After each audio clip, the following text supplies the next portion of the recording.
Good afternoon. आप सभी लोगों का स्वागत है अपने क्लास में सिलाई आईटीआई से सफलता की ओर नए कदम में। मैं मुरारी गिरी आशा करती हूँ कि आप सभी लोग अपने जीवन में स्वस्थ होंगे, मस्त होंगे और जहाँ भी हैं अपने कामों में अच्छी तरीके से मन लगा के कार्य कर रहे होंगे। और हमारे यहाँ जो सिलाई का कोर्स चलता है, तो इस समय हमारे बच्चों ने 10-15 दिन पहले सारे बच्चों के एग्ज़ाम्स हुए हैं और जिन बच्चों ने अभी एडमिशन ले रखा है और जिनके एग्ज़ाम नेक्स्ट ईयर है, आप सभी लोग इस चीज़ को बहुत स्ट्रिक्टली, बहुत मजबूती से सीखिए, क्योंकि ये एक ऐसा पढ़ाई और एक ऐसा चीज़ है जो आपको कहीं नहीं मिलेगा, बहुत ढूंढने पर भी नहीं मिलेगा। तो ये जो चीज़ें मैं आपको बताती हूँ ना, उसको आप बड़े ध्यान से देखिए और सुनिए और अपने चाहने वाले को भी ये जानकारी ज़रूर शेयर करिए। जो लोग सिलाई को सम्मान नहीं देते और जो लोग सिलाई करने वाले को सम्मान नहीं देते, वो लोग एक दिन अपने आप को बिना कपड़े का रख लें, फिर उसके बाद उनका दिमाग और जितना गुरूर है सारा होश ठिकाने आ जाएगा कि मतलब सिलाई का महत्व क्या है और उनके लिए कपड़े कितने ज़रूरी हैं। तो मैं किसी को कोई अपने यहाँ हार्डली ना ले, लेकिन कुछ लोग बहुत अपने अंदर ईगो रखते हैं और जो ईगो हाई रखता है ना, तो वो क्या बोले, अरे ये तो टेलर है, सिलाई करता है, ऐसा कर दिया, ऐसे कर दिया। अरे कभी उसकी जगह भी रह के देखो, तो आप हमेशा टेलर पे ही क्यों डिपेंड हो, खुद टेलर बन जाओ ना, अपने हिसाब से अपने फिटिंग के कपड़े सिलिए। तो ऐसा करने के लिए आपको सीखना पड़ेगा, सिलाई का कोर्स करना पड़ेगा, आपको मन लगा के सारी चीज़ें समझनी पड़ेंगी, तब तो आप कर पाएंगे। तो बिल्कुल, आपके घर की बहनें अगर सिलाई करती हैं तो उनका रिस्पेक्ट करिए, बहुत अच्छी बात है। सिलाई जीवन का बहुत ही इम्पोर्टेंट चीज़ है और बिना कपड़े का कभी जीवन की कल्पना कर पाना बहुत ही कठिन है। तो आपके परिधान ही आपकी क्वालिटी को, आपके लेवल को, आपके पर्सनालिटी को निखारते हैं। और आज आपको मैं जो बताने जा रही हूँ, ये प्रश्न इतना इम्पोर्टेंट है कि हर बार ये पेपर में ज़रूर टच करता है।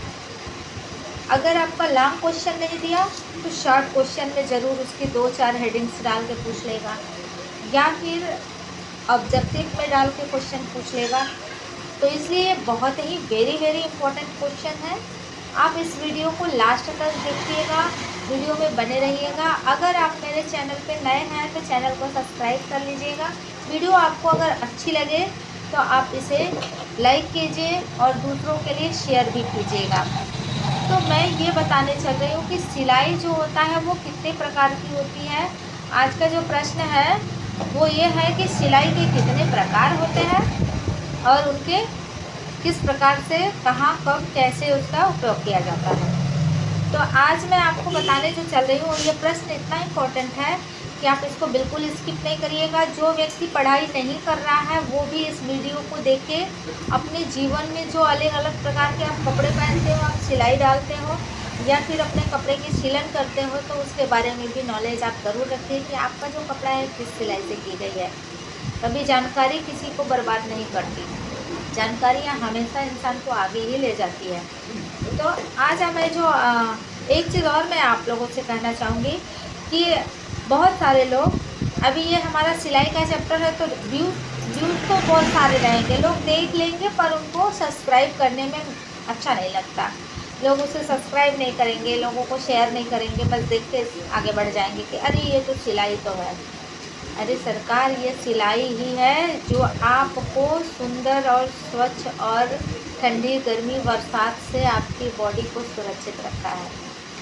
सिलाई की ही देन है कि आप खूबसूरत प्रकार के परिधान पहनते ही आपकी पर्सनालिटी और सुंदरता में चार चांद लगता है।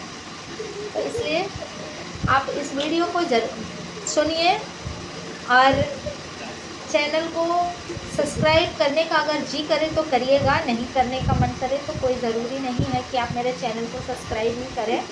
बट अगर आपके अंदर थोड़ा सा फीलिंग होता है कि नहीं, ये चीज़ें अच्छी बता रही है, जानकारी अच्छी बता रही है, आपके घर परिवार के लिए उपयोगी है, आपके लिए भी ये चीज़ें नई थी, तो सब्सक्राइब कर लेने में आपका ना तो पैसा लग रहा है ना तो आपका और कुछ जाने वाला है ना। तो इसलिए चैनल को सब्सक्राइब करें, लाइक एंड शेयर करें, मेरे लिए कमेंट करें, ताकि आपकी कमेंट मेरे लिए ऊर्जावान हो। मैं आपको आज पढ़ाने चल रही हूँ सिलाइयों के प्रकार। सिलाई के 11 प्रकार होते हैं। कई सारे बच्चों को लगता है कि अरे सिलाई के 11 प्रकार कैसे होते हैं। हाँ बिल्कुल, आपके इसी सिलाई मशीन से आप 11 प्रकार की सिलाइयाँ करती हैं। और वो कौन कौन से प्रकार हैं मैं उसको आपको बताने चल रही हूँ। आप ध्यान से इस चीज़ को सुनेंगी, समझेंगी, तो आप अपने लिए सिलेबस लिख पाएंगी। और आप चाहें तो ये प्रश्न अपनी डायरी में या अपने नोटबुक में प्रश्न डालिएगा, सिलाई के प्रकार या सिलाई कितने प्रकार की होती है, ये प्रश्न आप डालिएगा। और इस प्रश्न को डालने के बाद आप उसके आंसर्स के लिए इस वीडियो को सुनिए और देखिए और समझिए कि है क्या। तो मैं आपको बताने चल रही हूँ कि सिलाई मुख्य रूप से 11 प्रकार की होती है। आप लोगों को पता था? कभी ऑब्जेक्टिव वाले में पूछता है कि सिलाई कितने प्रकार की होती है, तो आप उसमें बताएंगे कि सिलाई 11 प्रकार की होती है। उसमें 3-4 ऑप्शन दिए रहेंगे, आप किसी एक पे आपको टिक करना रहेगा। तो ऐसे में क्या करते हैं बच्चे, अगर नहीं पता है तो कोई गलत टिक करके आ जाओगे। तो आपको अच्छे तरीके से पता होना चाहिए कि सिलाई कितने प्रकार की होती है, 11 प्रकार की। मैं हाथ की सिलाई की बात नहीं कर रही हूँ, आप अपने मशीन की सिलाई से जो करते हैं। तो आप पहले तो ये क्लैरिटी रखिए कि मशीन की सिलाई कितने प्रकार की होती है। प्रश्न में आप लिखिएगा मशीन की सिलाई कितने प्रकार की होती है। ठीक है, सबका बात समझ में आ गई? तो आप लिखेंगे कि मशीन की सिलाई कितने प्रकार की होती है। तो अगर ऑब्जेक्टिव तरह का ये प्रश्न है तो हम इस प्रश्न में आंसर देंगे कि 11 प्रकार की होती है। और आपका अगर लॉन्ग क्वेश्चन है तो आइए हम चर्चा करते हैं इस पर। सिलाई का जो पहला प्रकार है, पहले मैं आपको एक एक करके प्रकार पूरा प्रकार बता दूँ, फिर उसके बाद उसके बारे में चर्चा करते हैं। पहला होता है साधारण सिलाई, दूसरा होता है ऊपरी सिलाई, तीसरा होता है गुम सिलाई, चौथा होता है चपटी सिलाई, और पांचवा होता है टैगिंग प्लेन सिलाई, और छठवां होता है ओवर कास्टिंग सिलाई, और सातवां होता है किनारों की सिलाई, आठवां होता है बदी सिलाई, और नौवां होता है स्वयं किनारों को बांधने वाली सिलाई, और 10वां होता है कटावदार सिलाई, और 11वां होता है ओवरलैप सिलाई। तो आइए हम इन सभी सिलाई की चर्चा करते हैं एक एक करके। तो पहला है साधारण सिलाई।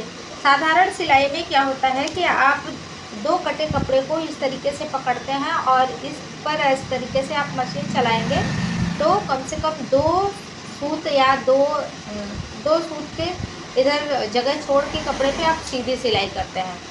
जैसे आपको पेटीकोट का सिलाई करना है तो पेटीकोट की 2 कली को आप ऐसे जोड़ करके उस पर सीधी सिलाई करते हैं, तो उसको क्या कहते हैं, साधारण सिलाई। बात समझ में आ गई? साधारण सिलाई क्या करते हैं, जो जब 2 कपड़ों के जोड़ों को हम सिलते हैं तो उसको साधारण सिलाई करते हैं। पेटीकोट में आप साधारण सिलाई करते हो, समीज के किनारों में भी साधारण सिलाई करते हो, और अधिकांशतः साधारण सिलाई के ही उपयोग किए जाते हैं। बहुत ज़्यादा सिलाई में, मशीन की सिलाई में साधारण सिलाई चलाते हैं।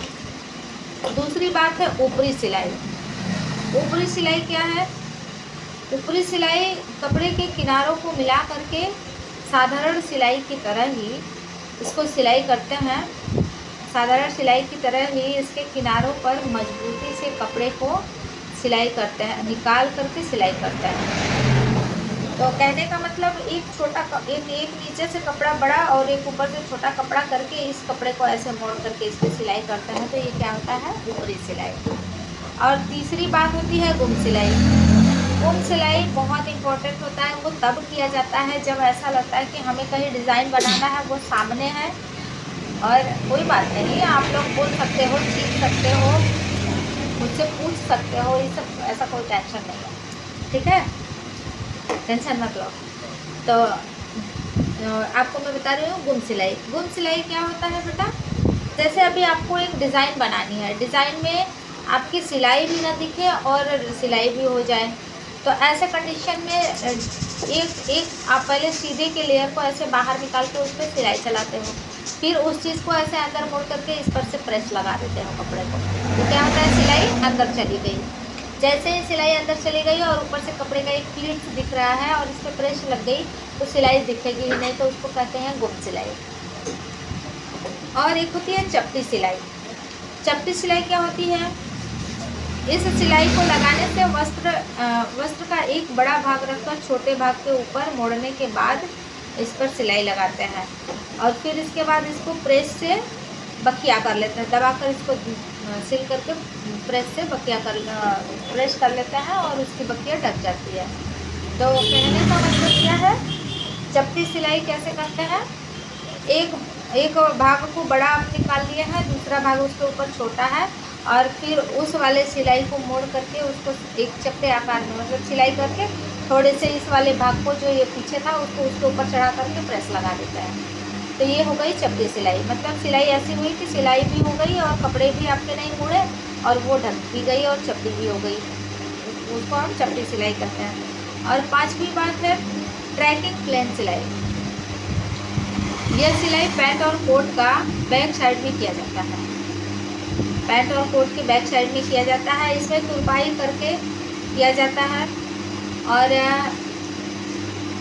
ये ट्रैकिंग सिलाई जो साइड में की जाती है तो इसमें तुरपाई करके दबाव डाल करके चीर के दोनों किनारों को दो सूत अंदर मोड़ करके बखिया लगा दी जाती है। जैसे आपने ऐसे सिलाई करा, इस तरीके से इस भाग को आपने जोड़ दिया, फिर इसमें दो कपड़े ऐसे खड़े हैं तो इनको हम ऐसे मोड़ देंगे। इस तरीके से इन कपड़ों को मोड़ने के बाद इस भाग को मोड़ करके इस भाग को मोड़ करके इसके पे बखिया चला देंगे। तो ऐसे सिलाई को क्या कहते हैं, ऐसे सिलाई को ट्रैकिंग प्लेन सिलाई कहते हैं। प्लेन सिलाई सीधा, ट्रैकिंग प्लेन सिलाई। और छठवीं बात है over casting seems. Over casting seems क्या है बेटा, इससे सारजू भी कहते हैं। सारजू के टाके आपको पढ़ाए गए थे। सारजू का टाका क्या होता है, जितना इधर सिलाई करेगा उतना पीछे भी रहेगा। मतलब अगर आपका ये कपड़ा है तो एक सीम से इस तरफ दिख रहा है तो जितना लंबा इस तरफ सीम दिख रहा है उतना लंबा सीम बाहर की तरफ भी दिखेगा, जितना अंदर दिखेगा उतना बाहर दिखेगा। तो ये जब आप नीडल्स लेते हो उसमें धागा डाल लेते हो तो ऐसे ऐसे ऐसे ऐसे करके उसमें सिलाई करते हैं। जितनी टकिंग सामने आती है उतनी टकिंग पीछे जाती है। तो इस सिलाई को क्या कहते हैं, ओवर कास्टिंग सिलाई। ये सिलाई कब करते हैं, ये सिलाई आजकल देखते हो कि एक तरीके से ट्रेंड चल चुका है, फैशन चल चुका है। जो लड़कियाँ जींस वाला जैकेट पहनती हैं तो जैकेट के ऊपर ऐसे लंबे में सिलाई डाली जाती है जो बाहर उभर कर दिखता है। बीच बीच में गैप रहेगा, फिर बीच बीच में धागे दिखते हैं, फिर जितना बड़ा धागा बाहर है फिर बीच में उतना गैप है, फिर धागा बड़ा है फिर गैप है। तो ये देखने में अत्यंत सुंदर लगता है और बहुत ही खूबसूरत परिधान के लुक को भी बढ़ा देता है। इस सिलाई को करने के लिए हमेशा कपड़े के अपोजिट साइड, अपोजिट कलर को ही लगाते हैं। जैसे अगर आपके पास आसमानी कलर का कपड़ा है या काले कलर का कपड़ा है तो उसको वाइट कलर के सेट लगाएंगे तो ज़्यादा बेहतर निखर के आएगा और अच्छे से दिखेगा। और किनारों की सिलाई, किनारों की सिलाई से आप मतलब समझ रहे हैं किस कपड़े की किनारे की सिलने की आवश्यकता पड़ती है, जहाँ डर रहता है कि उनके धागे निकल जा रहे हैं। जिन कपड़े के धागे निकलने के भय होते हैं उन कपड़े को क्या करते हैं, उसको ऐसे मोड़ करके फिर उस पर सिलाई चला देते हैं। तो वो क्या होता है कि उनके धागे बाहर नहीं निकलते हैं और कपड़े सुरक्षित रहते हैं और लंबे टाइम तक चलते हैं। और आठवीं बात है बंधी सिलाई। बंधी सिलाई क्या है, अभी आप लोग देखते हैं जो कंबल होता है या चादर होता है या फिर कुछ ऐसी तौलियाँ होती हैं जिनके मोटे मोटे धागे होते हैं, जो उनके मोटे मोटे सिरे होते हैं, धागे होते हैं, तो उसमें भी उसके किनारों को सुंदर बनाने के लिए क्या करते हैं, बंधी हुई उनके सारे तारों को लेकर, कपड़े के तारों को लेकर के बीच बीच में बांध देते हैं। छल्ले जैसा बना होता है तो बांध के उस पर सिलाई करते हैं तो वो एक बहुत ही खूबसूरत डिज़ाइन भी बन जाता है और आपके कपड़े का तार भी निकलने का भय खत्म हो जाता है और आपका कपड़ा भी सुरक्षित हो जाता है और सिलाई का लुक भी बहुत प्यारा रूप दे देता है। और अगली बात है स्वयं किनारों को बांधने वाली सिलाई। अब ये स्वयं किनारों को बांधने वाली सिलाई से क्या पता चल रहा है कि प्लेन सिलाई लगाने के बाद उसे प्रेस द्वारा चीर कर दोनों को स्वयं मोड़कर बक्कियाँ लगाई जाती है। जब आप सलवार सिलती हैं तो जहाँ सलवार में आप डोरी निकालने के लिए बनाते हैं आगे और पीछे, तो उन सिलाई के दोनों सिरों को आपने ऐसे जोड़ा ऐसे जोड़ने के बाद यहाँ 2 सूत का जगह छोड़ करके आपने सिलाई चला दी। फिर सिलाई चलाने के बाद इस कपड़े को इस तरीके से चीर दिया, मतलब इन दोनों भागों को आपने ऐसे चीर दिया। चीरने के बाद इधर भी मोड़ करके सिलाई चला देंगे, इधर भी मोड़ करके सिलाई चला देंगे। तो उसे क्या कहते हैं, स्वयं बांधने वाली सिलाई। अब ये स्वयं किनारों को बांधने वाली सिलाई क्यों है? ये आपका जो बीच का कपड़ा है जिसको हमने ऐसे फाड़ के ऐसे मोड़ करके सिलाई करी, वो इसलिए करी कि उसमें से धागे निकलते निकलते वो बहुत जल्दी निकल जाएंगे तो कपड़े खुल जाएंगे। और सिलाई के पास तक अगर कपड़े का धागा निकल गया तो बिना कहे बहुत जल्दी वो धागा टूट जाता है। तो इसलिए आपका सिलाई रह जाएगा, लेकिन धागा जब निकलना शुरू हो गया तो निकलते निकलते क्या हो जाएंगे, वो कपड़े बहुत जल्दी से उधड़ने लगेंगे। तो उसको सुरक्षित करने के लिए ये सिलाई करते हैं। 10वीं बात है कटावदार सिलाई।